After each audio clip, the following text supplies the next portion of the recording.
Ari, I'm wondering, we were talking to Jim Rutenberg earlier, and he was looking into sort of the Republicans trolling the vote, and also sort of the depth in which some of these beliefs are being held that are not true about voters' problems with the voting process in these states, in these different districts.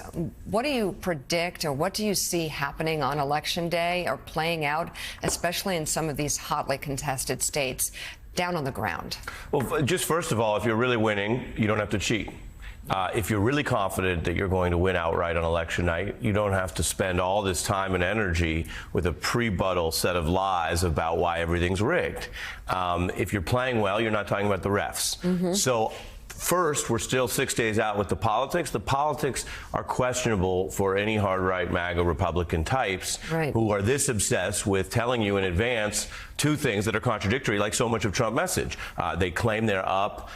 They talk about things like betting markets that have no predictive value. They try to psych everyone out like they did in the midterms red fizzle, while they also say, and even though we're up and we're going to win, also we're so clearly concerned about all of these alleged irregularities. So that's just a political tell. As for how it's going to go down, we've all seen the tight polling in every way you can measure it. And so there's a world where this is tight and takes a long time to get resolved, like last cycle. And there's a world where everyone exhausts their legal remedies. There's also a world where somebody, either side, wins by 3, 4, 5 states. And I think in that environment, nothing in the law, nothing in the precedent, even this right-leaning Supreme Court has ever shown an interest in taking a result that's got a 3 or 4 or 5 state lead and hearing anything, let alone reversing that. And so I think there's a lot of understandable angst out there. If it's a decisive outcome, I don't think there's anything in the courts. During a rally for Vice President Harris in Philadelphia on Monday, former President Barack Obama validated the issues of concern for certain voting groups, but argued Donald Trump isn't the answer for them. Take a listen. Okay, if you're a Christian and you care deeply about the abortion issue, I understand that, but does that mean you'll support somebody who seems to violate pretty much every precept of the Ten Commandments? If you are a service member and you're somewhat conservative and you're used to voting Republican, I can understand it, but somebody who genuinely does not believe in duty and honor and does not understand why anybody would sacrifice themselves on behalf of their country, why would you do that? If you're a Muslim American and you're upset about what's happening in the Middle East, why would you put your faith in somebody who passed a Muslim ban and repeatedly suggested that somehow you weren't part of our American community?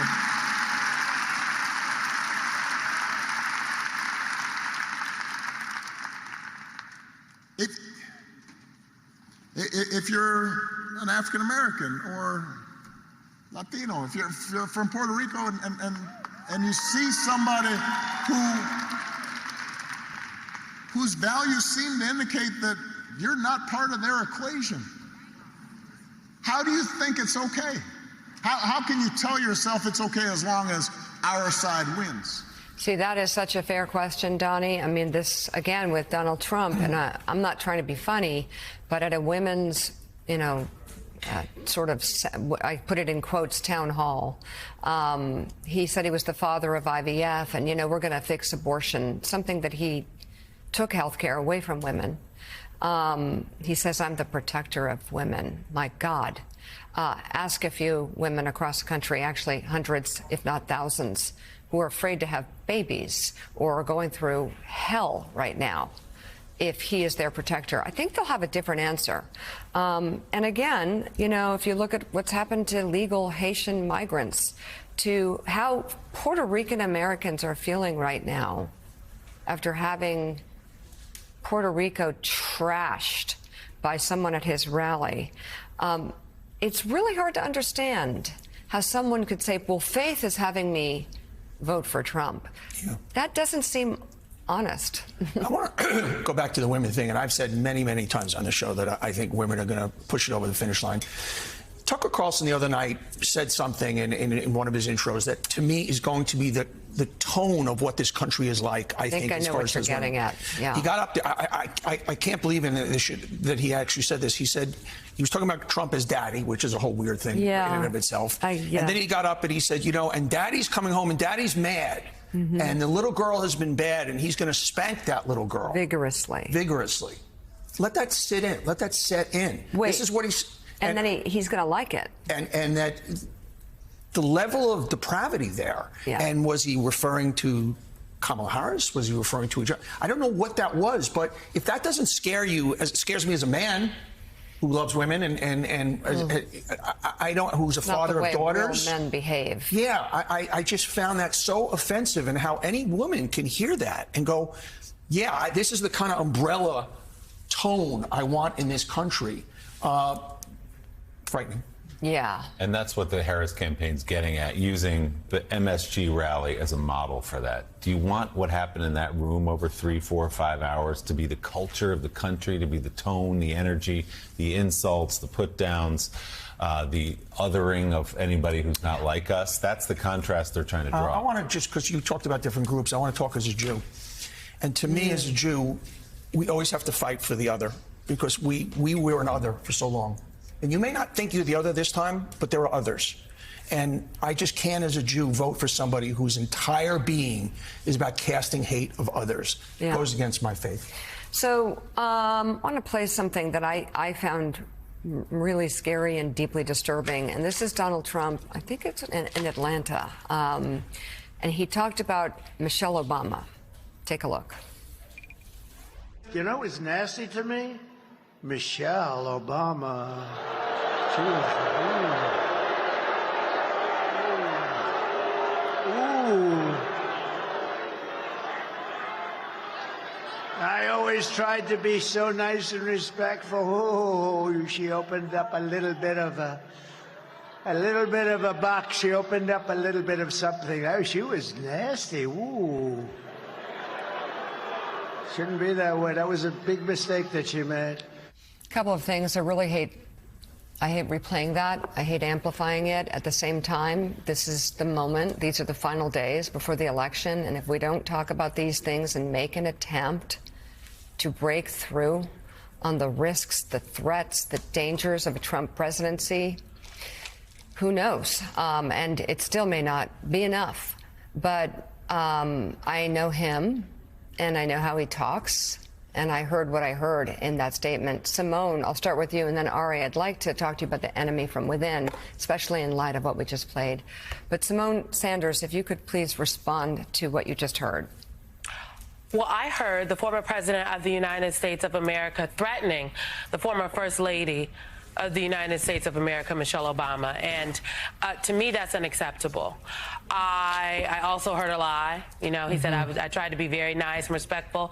I don't know how that is possible when Donald Trump literally built his political career foundation on birtherism and questioning the authenticity of the American papers, if you will, of the first black president of the United States of America. So I think this is who Donald Trump is.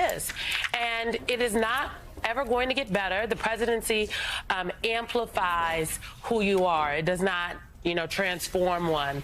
And Donald Trump has been president once before. Yeah. And all it has done is shown a light on who he truly is. But look, I think Mrs. Obama knew that coming out and speaking and campaigning would put her squarely in Donald Trump's, ire, if you will. But she said she was there, not just that night in Michigan, but last night even in Atlanta, because she felt the need to make the case. She said she had to do something, and she wanted to take her own advice. So I respect her for that. I do, and I'm not surprised by the reaction. But what I am surprised by is how many seemingly serious people are not taking seriously Donald Trump's repeated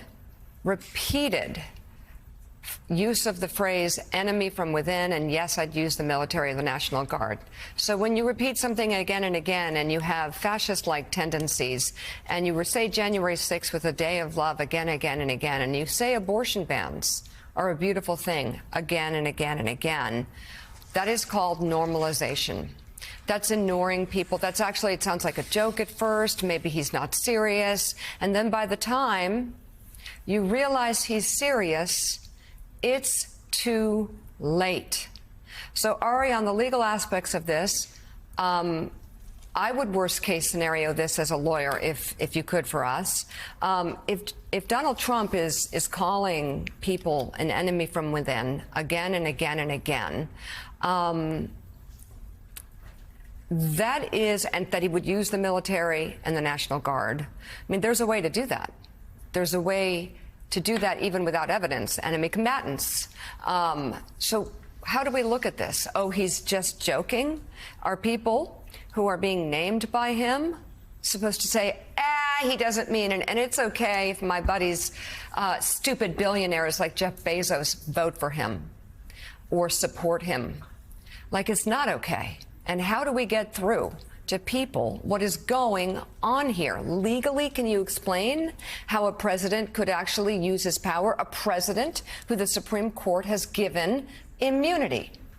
I think we have to take it all very seriously, because he's literally telling people what he wants to do, and he has a track record of trying to do many of these things, actually doing some of them, and being stopped sometimes previously by a group of people who are no longer around. And as you pointed out, Mika, courts respond to cases and realities in the country. The Trump reality put forward questions about presidential powers, and this court, with 3 members appointed by Trump and a very right-wing ideology, granted new powers above the law that we've never seen before. So yes, if he's in a second term, it's everything he said he would do. It's the anger and retribution, as he said, I will be a retribution about the things they didn't get done last time. It's the first president to ever interfere with the peaceful transfer of power. He's awaiting trial on those issues in federal court if he loses.